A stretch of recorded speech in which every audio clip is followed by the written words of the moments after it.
Evangelho de Mateus, capítulo 5, verso 1.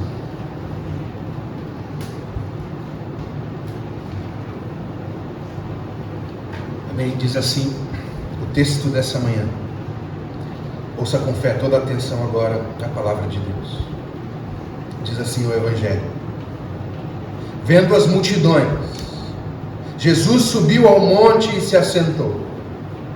Os seus discípulos aproximaram-se dele, e ele começou a ensiná-los, dizendo: bem-aventurados os pobres de espírito, pois deles é o reino dos céus. Amém. Esse é o texto dessa manhã. Vamos ao Senhor em oração mais uma vez. Ó Deus, te agradecemos, Pai, pelo teu Evangelho. Obrigado pela palavra, Senhor, que vamos ouvir hoje.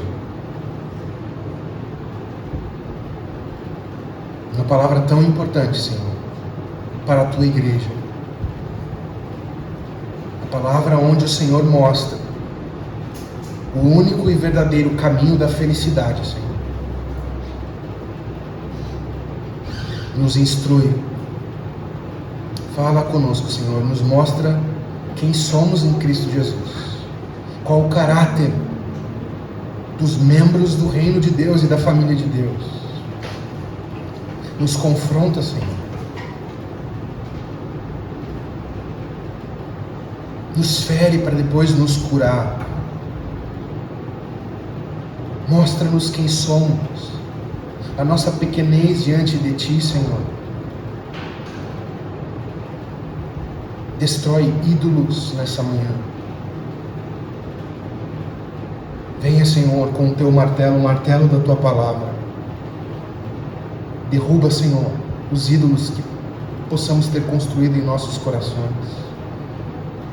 E ajuda-nos a confiarmos tão somente em Ti. Ajuda-me agora, Senhor, na exposição da Tua palavra. O Senhor, melhor do que ninguém, conhece as minhas fraquezas e debilidades, Senhor.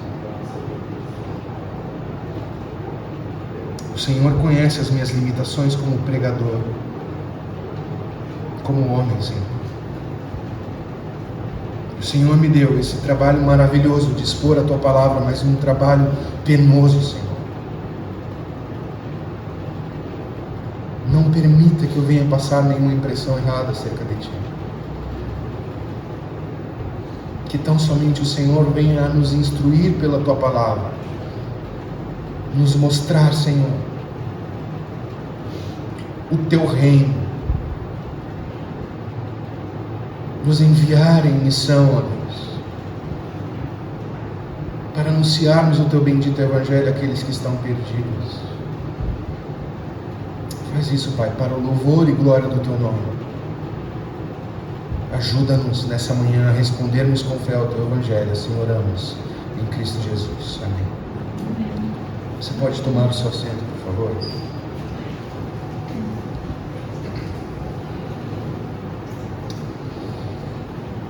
Queridos irmãos, nós estamos nessa série em comemoração ao aniversário da nossa igreja. Nós temos uma pausa na exposição sequencial, verso a verso, do livro de Eclesiastes. Nós vamos nos debruçar ao longo das próximas semanas naquilo que ficou conhecido como as bem-aventuranças, que é a introdução do sermão de Jesus, o sermão do monte. Nós vamos olhar para cada uma dessas bem-aventuranças do Senhor Jesus ao longo de cada semana, começando por essa que lemos hoje. Nós estamos, irmãos, diante de um dos textos mais importantes para a vida e para a missão da igreja. Eu digo isso por alguns motivos. Em primeiro lugar, porque aqui nós encontramos uma descrição clara do caminho da verdadeira felicidade. Bem-aventurado, como traduzimos aqui, carrega o sentido de feliz, de afortunado, de realizado. A cada sentença o Senhor diz: felizes são, e acrescenta algo. Ele está expondo diante dos nossos olhos o caminho da verdadeira felicidade.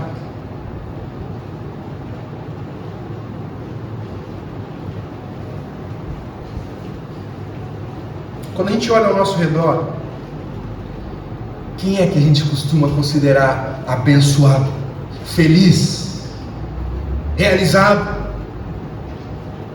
Qual é o perfil dessa gente?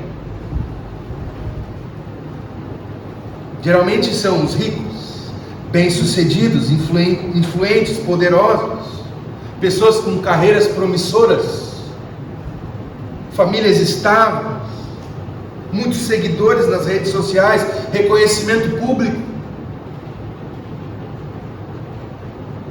Nós olhamos para essas pessoas e pensamos: nossa, essa pessoa deve ser muito feliz. Ela tem tudo o que deseja.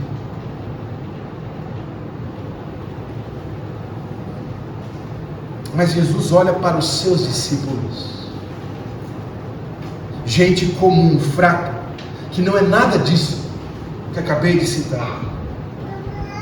E o Senhor diz a eles: vocês são os verdadeiros bem-aventurados. Vocês não por aquilo que vocês possuem, mas por quem vocês são diante de Deus, são os mais felizes a andar sobre a terra.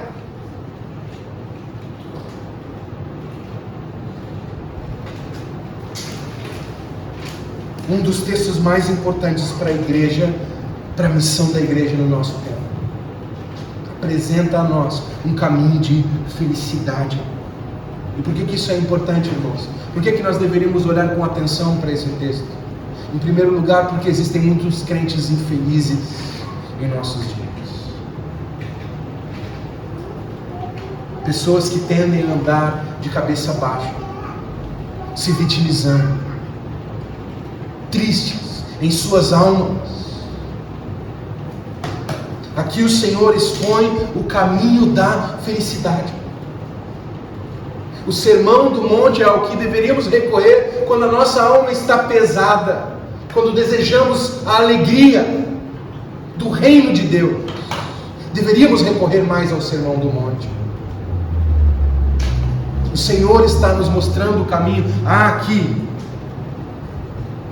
palavras vivas, capazes de trazer alegria ao coração de crentes desanimados, de crentes entristecidos.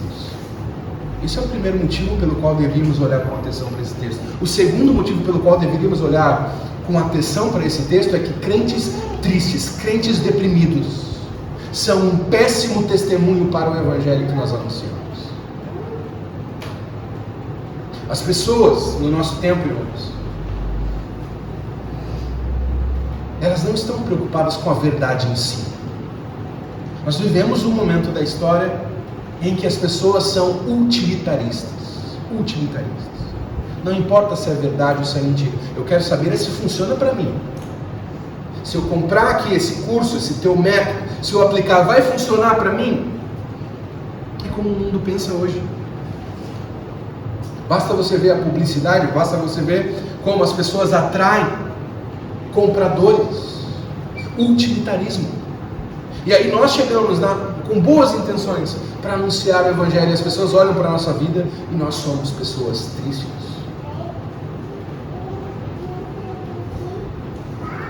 Eles tendem a nos comparar com as pessoas do mundo. Veja, olha esse crente aqui, é pessoa desanimada, sem vida. Vê o meu vizinho lá, torce nos campos de futebol, vibra, canta com alegria, alto, louva o seu time. Esses crentes, todo mundo desanimado. Péssimo testemunho para o evangelho. Péssimo testemunho. Como base dos sermões que estou construindo aqui nessa série, estou utilizando um livro do Martin Lloyd-Jones chamado Estudos do Sermão do Monte. Um calhamaço assim, só sobre o Sermão do Monte. E ele faz um comentário muito pertinente. Ele diz que a maior e mais eficaz estratégia de evangelismo é viver o Sermão do Monte. Em suas palavras ele diz o seguinte, abre aspas, nunca me canso de dizer que aquilo que a igreja mais necessita não é organizar campanhas de evangelização a fim de atrair as pessoas que ainda estão do lado de fora, mas começar ela mesma, a igreja, a viver a vida cristã. Por isso, irmãos, é importante olharmos com atenção para esse texto.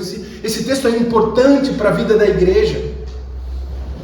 Para aqueles que andam tristes, desanimados. É importante para o avanço do Evangelho, porque viver a vida cristã é a única e eficiente maneira de evangelizar. Quando as pessoas olharem para a nossa vida e verem em nós algo que elas não veem nos outros. Nos verem, mesmo que passando sim por momentos de tristeza, por momentos de sofrimento, mas cheios de esperança e vitalidade no Evangelho, cheios de expectativas por aquilo que Deus prometeu fazer.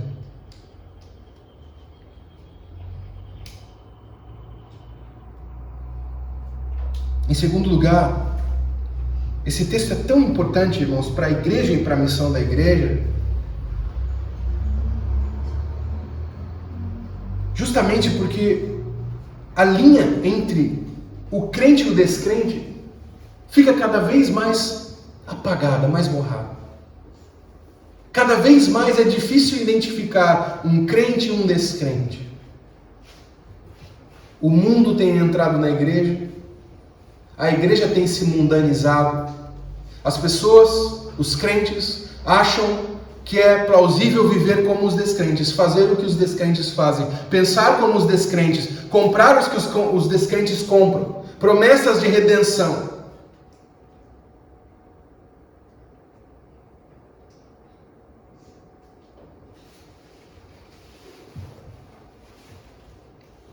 O crente evangélico médio brasileiro, ele parece que não sabe mais o que ele é. Em nome da relevância, em nome de ser relevantes como ministério, muitas igrejas têm buscado se tornar mais parecidas com o mundo, como se isso fosse atrair os perdidos. Mas o que a gente vê aqui nas bem-aventuranças é exatamente o oposto. O reino de Deus, ele se expressa por meio de um povo que é profundamente distinto, profundamente diferente do mundo. Não tem nada a ver. Não há comunhão. Nós precisamos desse texto, irmãos, nos dias de hoje, porque as bem-aventuranças são uma descrição do que o crente é. As bem-aventuranças, irmãos, não são só promessas de felicidade, elas descrevem o caráter do crente. Se a gente for olhar para uma divisão do texto, do verso 3 até o verso 10, que são as bem-aventuranças, nós temos uma descrição de quem o crente é. O crente é pobre de espírito, o crente é pacificador, o crente tem sede, fome de justiça. É uma descrição do caráter do crente.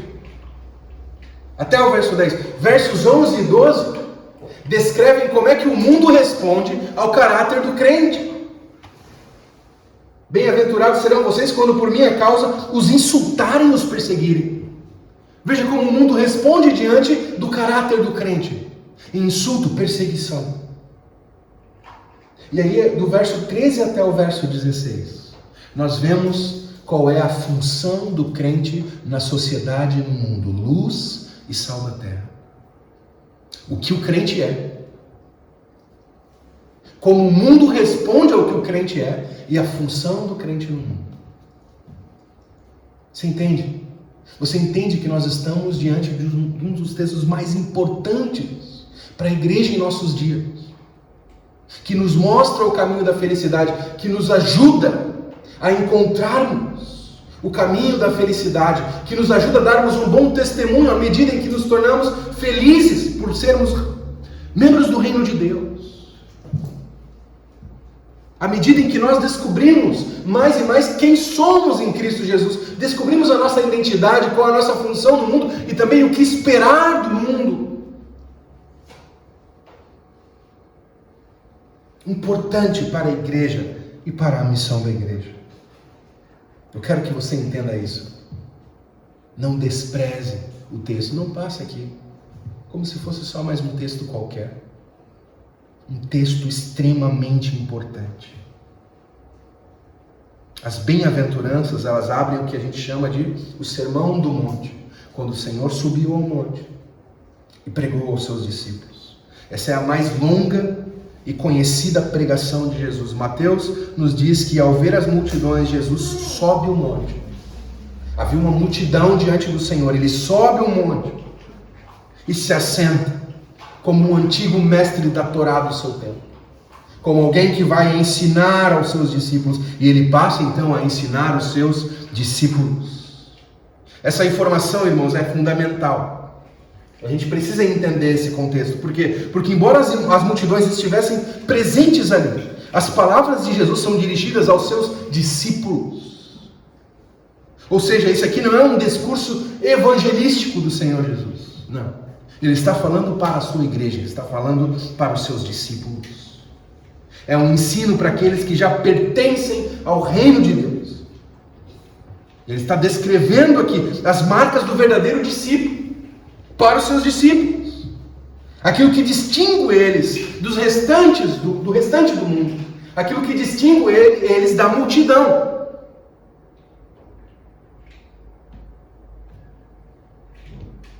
E o que ele apresenta aqui não é uma lista de tarefas a serem cumpridas para entrar no reino. Isso é importante, irmãos. Ele não está dizendo o seguinte: faça isso, então você entrará no reino. Não é isso. O Senhor está dizendo justamente o contrário. Se você pertence ao reino de Deus, então é assim que você deveria viver. Não se trata de conquistar o reino de Deus por meio daquilo que nós podemos fazer. Mas uma vez que alcançamos, somente pela fé, o reino de Deus, a maneira como nós devemos viver é essa descrita pelo Senhor Jesus, no Sermão do Monte. As bem-aventuranças não são degraus para a salvação, mas são frutos da graça de Deus na vida daqueles que já nasceram de novo.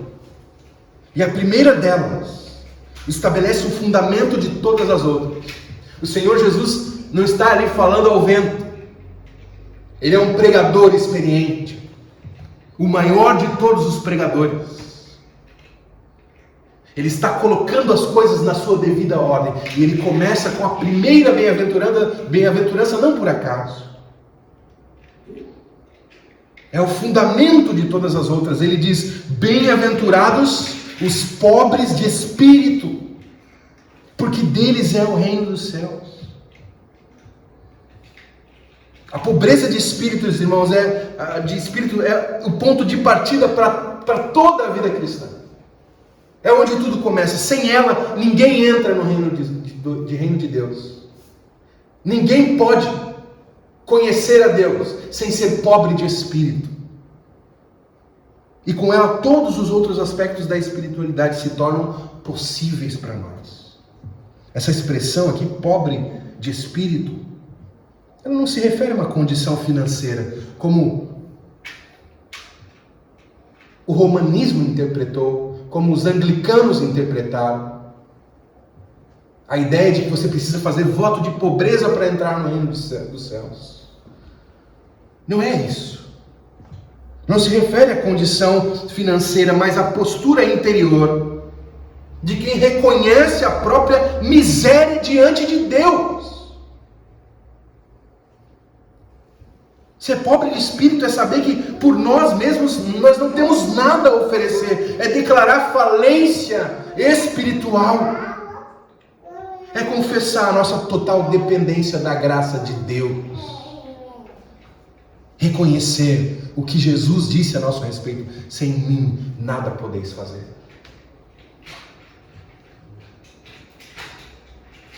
Nesse sermão eu quero argumentar que a verdadeira felicidade ela começa quando nós reconhecemos a nossa pobreza diante de Deus. E assim podemos participar do reino e experimentar a plenitude da vida cristã.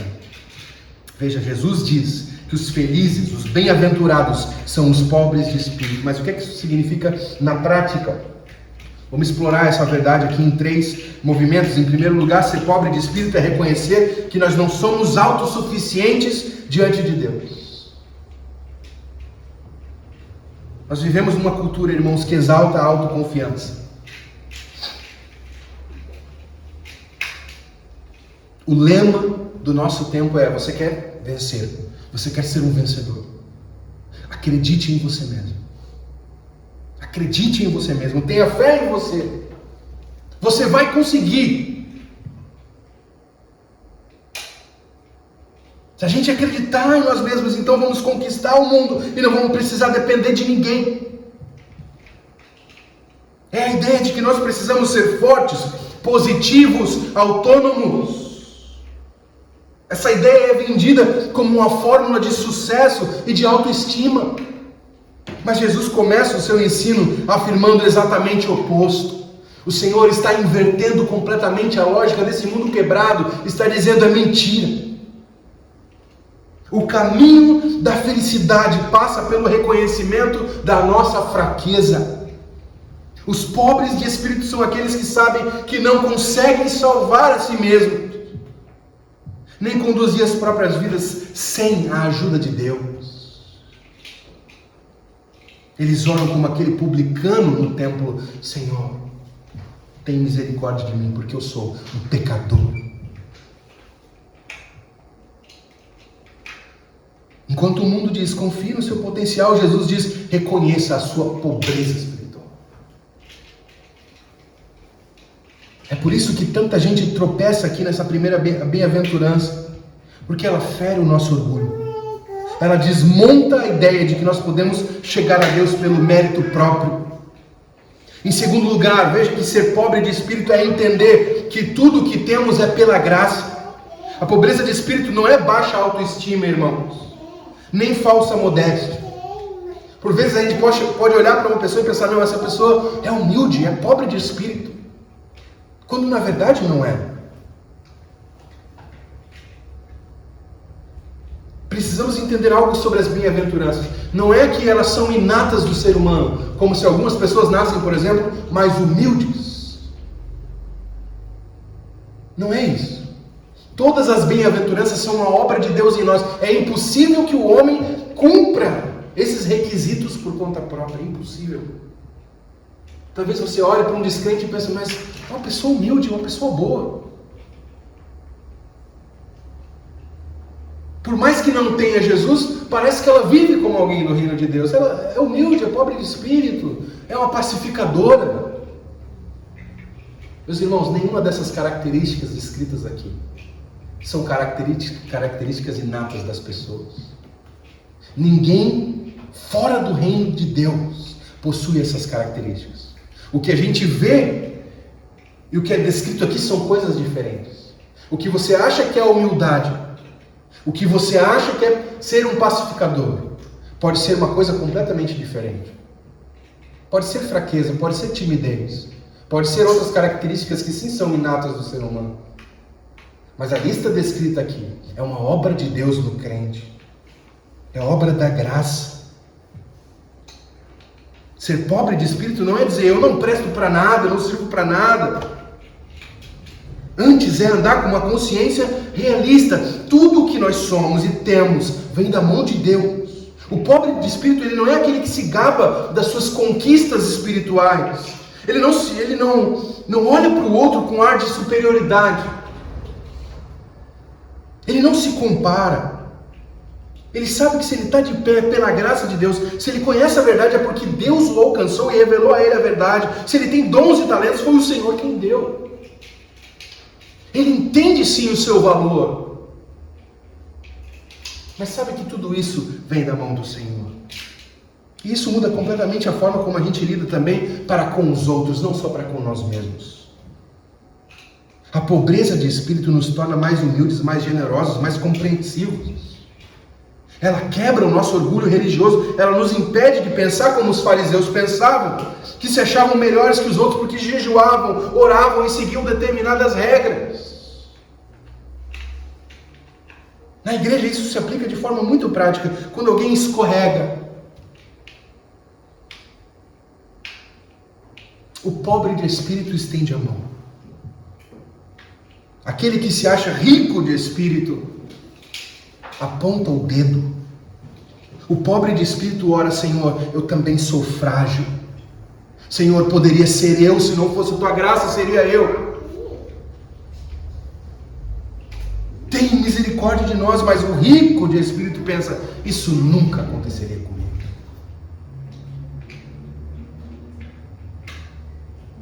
Os irmãos estão entendendo?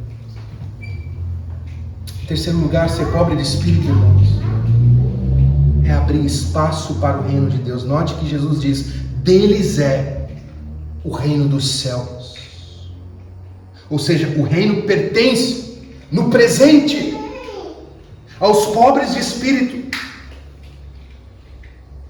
É interessante que Mateus ele dedica já o início do seu evangelho para falar sobre o reino de Deus, para trazer o sermão onde o Senhor Jesus expôs com clareza o que é o reino de Deus.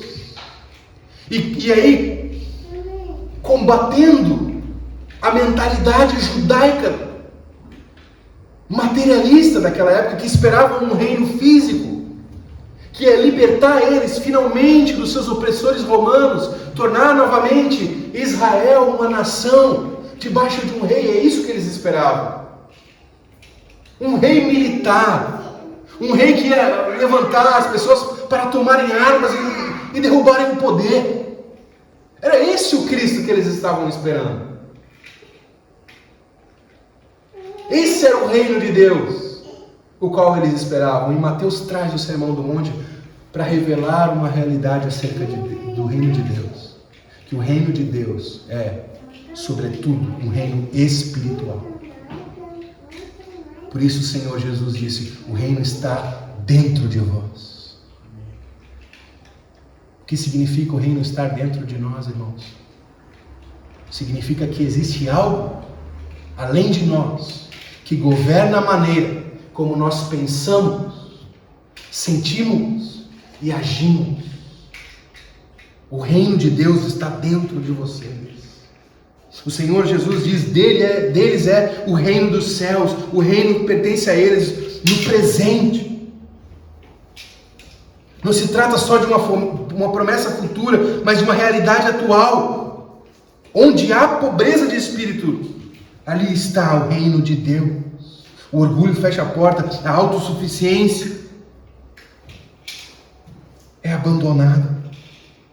Um coração quebrantado é governado e transformado pelo Senhor.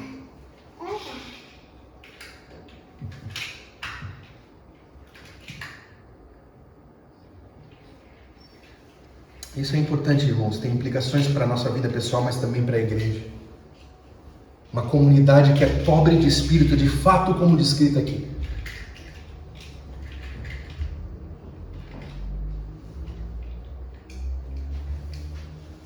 Depende de Deus. É guiada pela oração, é marcada por arrependimento. É uma igreja viva de fato.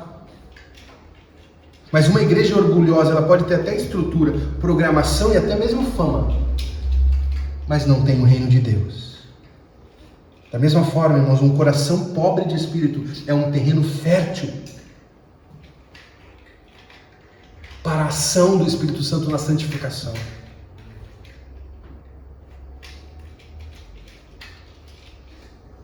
E é por isso, irmãos, que muitas vezes Deus nos conduz àquilo que poderíamos chamar de deserto.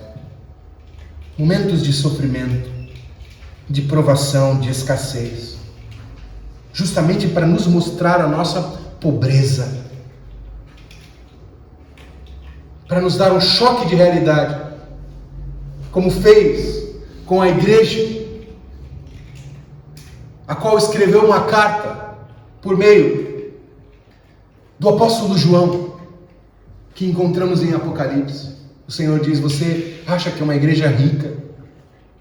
Acha que vem, que tem olhos para ver? Você está pobre, nua e cega.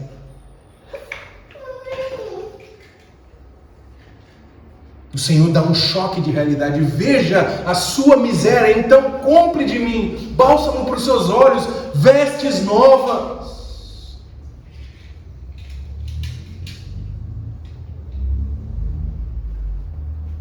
O Evangelho é assim, irmãos. Primeiro ele nos fere. Primeiro ele nos mostra a nossa pecaminosidade, a nossa miséria diante de Deus, a nossa total necessidade, para que uma vez humilhados e de coração quebrantado, possamos então reconhecer aquele que é a nossa única esperança, Cristo Jesus. É quando nós finalmente paramos de tentar, de nos salvar sozinhos, que nós encontramos o reino de Deus. Eu costumo, já falei algumas vezes desse exemplo aqui, mas é porque esse foi um dos textos que mais falou na minha conversão há 11 anos atrás. Aquele aleijado do tanque de Betesda. Um homem há 36 anos encostado em um tanque, porque havia uma lenda local de que vez ou outro um anjo passava ali e batia nas águas. E quando as pessoas viam então as águas se mexendo, eles criam que se eles entrassem naquele tanque, eles seriam curados das suas debilidades. Então aquele lugar se tornou um verdadeiro abrigo para pessoas com deficiências, para pessoas em necessidade. E havia um homem que estava há 36 anos lá. Há 36 anos tentando. Foram necessários 36 anos para que quando Jesus chegasse até aquele homem, ele tivesse a única resposta possível. A única resposta certa. O Senhor perguntou para ele: você quer ser curado? Qual foi a resposta dele? Eu não consigo. Eu não consigo. Eu não tenho ninguém que possa me ajudar. Toda vez que a água balança, alguém entra na minha frente. Estou aqui há 36 anos. 36 anos para descobrir que eu não consigo. Pode parecer uma história triste, não é, irmãos? Mas é a história mais alegre do mundo. Sabe por quê? Porque essa é a única resposta certa diante do Senhor. 36 anos para chegar à resposta certa. Eu não consigo. O que o Senhor fez? O Senhor o curou e o salvou. Porque ele era pobre de espírito.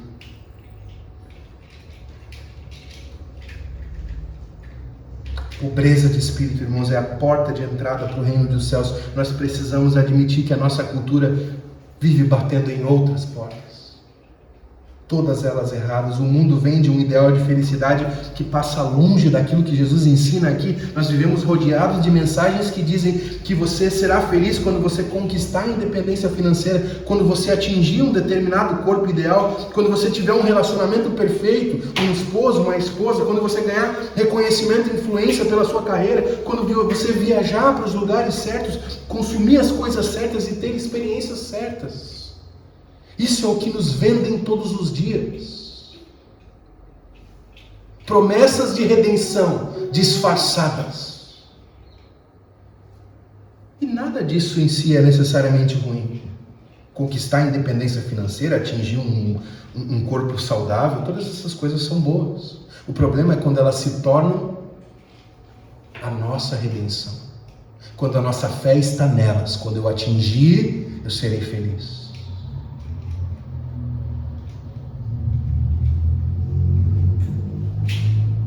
A verdade é que não vai. São caminhos que parecem plenitude, mas terminam em frustração. O discurso mais popular nos nossos dias é: você é suficiente, você parece confiante em si mesmo. Isso até parece positivo, irmãos, mas é enganoso. Essa mensagem diz que você é forte o bastante, sábio o bastante, completo em si mesmo. E isso pode até funcionar por um tempo, mas a vida sempre nos derruba, irmãos. Vai chegar um momento em que você vai se ver fraco. O Evangelho, em contrapartida, vai numa direção oposta. Ele nos diz: você não é suficiente. Você não é suficiente. Mas Deus é. Deus é suficiente.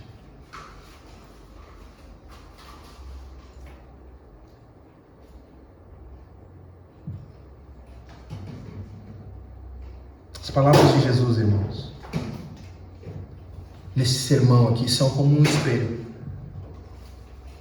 Elas não apenas nos mostram o caminho da verdadeira felicidade.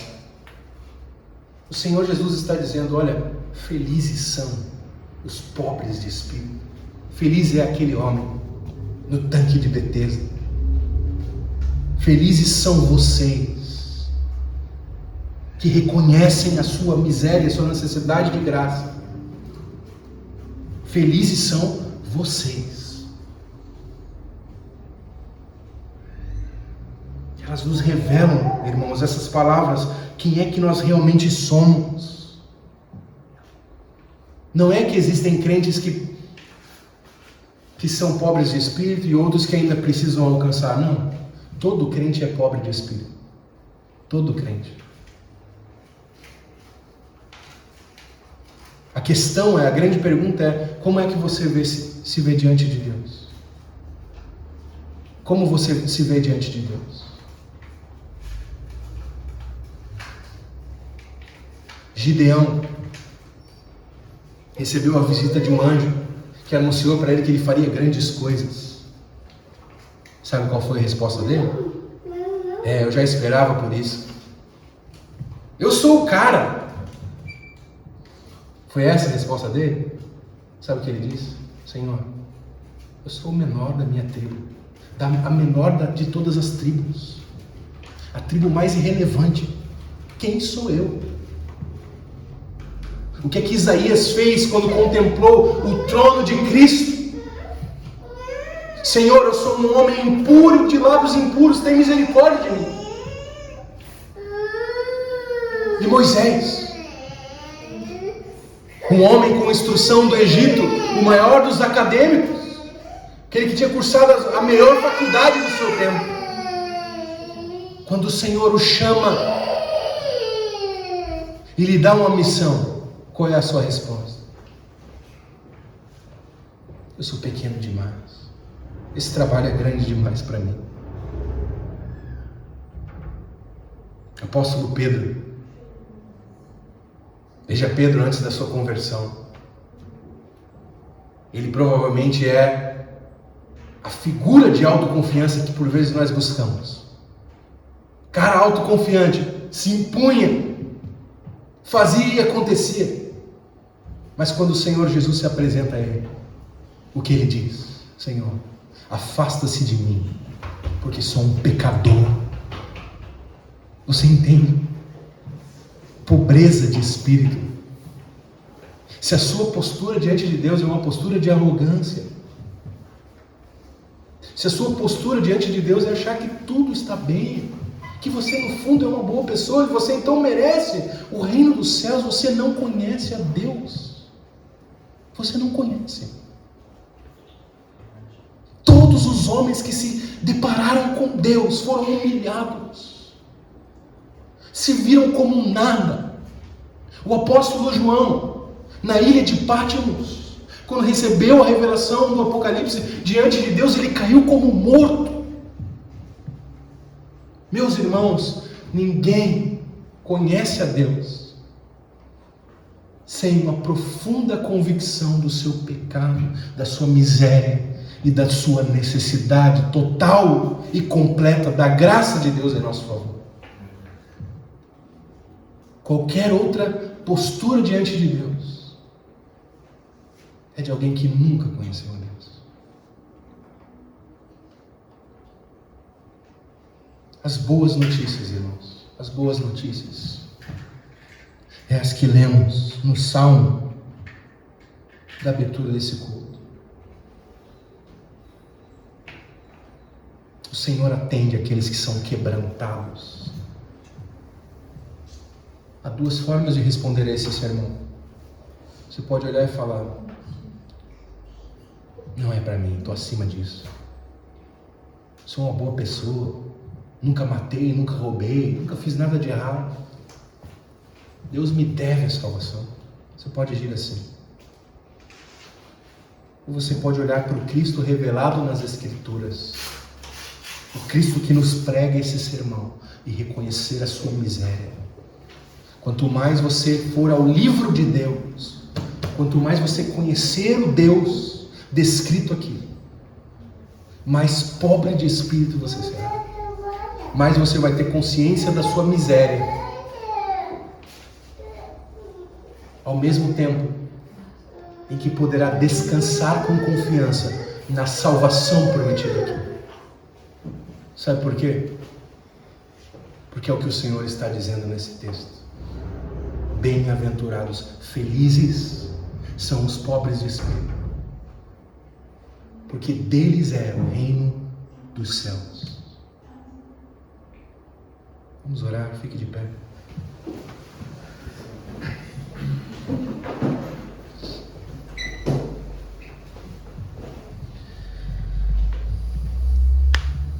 Oremos, irmãos. Senhor, obrigado pela Tua palavra.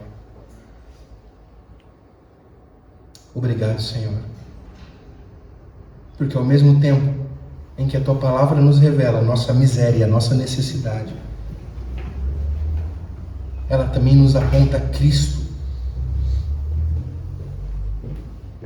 Ela nos mostra que não somos salvos, Senhor, por aquilo que nós podemos fazer, mas pelo aquilo que Cristo fez.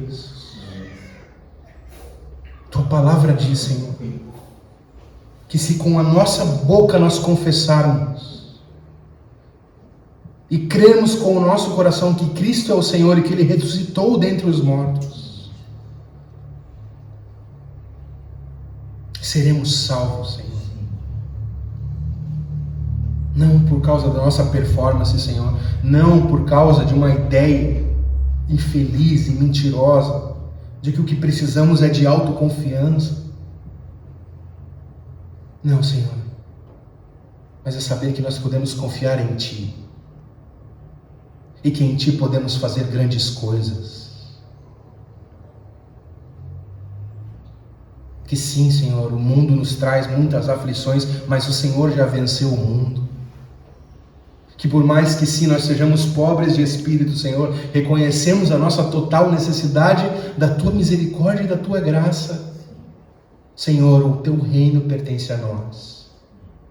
A terra nos será dada por herança. Nós podemos andar, Senhor, com confiança.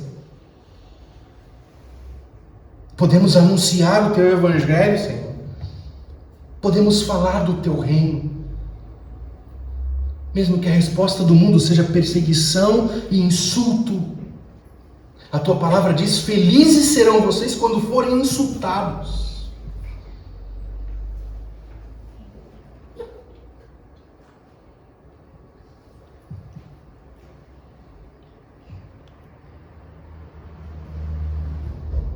Dá-nos graça, Senhor. Ajuda-nos a vermos o poder dessa mensagem. O que o Senhor está dizendo aqui, que a felicidade pertence a nós. Ajuda-nos a viver assim, Senhor. Levanta aqueles que estão cansados, que estão entristecidos. Lembra, Senhor, da Tua promessa aqui. Já temos tudo o que precisamos. Temos mais do que jamais sonhamos. Temos o Teu reino. Temos uma vida eterna nos aguardando, de paz, de justiça e de alegria, aonde não haverá mais pecado, Senhor. O dia em que chegaremos no Teu culto e finalmente não teremos mais esse elemento da confissão pública de pecados, porque o Senhor já vai ter limpado toda a sujeira das nossas almas.